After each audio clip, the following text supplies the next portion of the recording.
This new metric is intended to add more information to a raw SAT score, which doesn't measure what you've overcome, College Board CEO David Coleman said.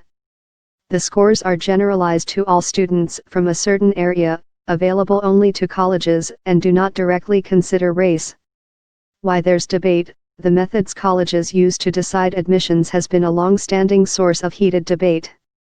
Court cases involving affirmative action and the recent bribery scandal have sparked arguments about fairness, bias, and inequality. Opponents of the metric say it gives unfair advantage to underprivileged groups and will punish deserving students who come from more stable environments. Others have begun to consider whether the SAT should be required at all. There is evidence, some say, that the test is fundamentally biased and a poor predictor of future student success. What's next? The College Board made the adversity score available to 50 colleges in 2018 and has expanded to 150 schools for this year's fall admissions. The score is expected to be broadly available to schools by 2020.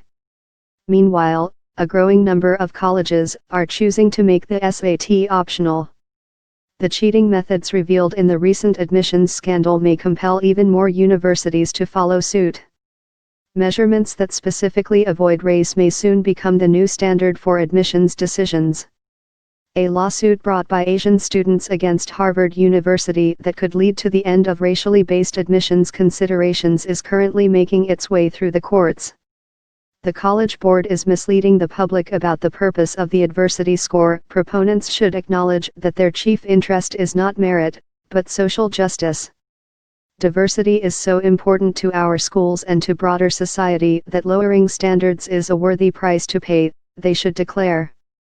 Jason Richwine, National Review. The adversity score is built on bad math. There are too many holes in the College Board's initiative for us to give it a passing grade. The board hasn't fully explained its methodology for calculating its overall disadvantage level, and how much weight it gives to each of the factors that play into that score. Are those factors the best indicators of a student's environmental hardships? Who knows? Editorial, Chicago Tribune. A generalized metric is a poor way of judging an individual's adversity level. No two lives are commensurate and not all adversity can be taken into account. But the College Board is attempting to dictate which forms matter and which do not. Thomas Chatterton Williams, New York Times. Test score differences are a symptom of systemic discrimination, which robs Black and brown communities of wealth-building opportunities. We should be trying to level the playing field by providing historically disenfranchised people opportunities to build wealth rather than retrofitting test results around inequality.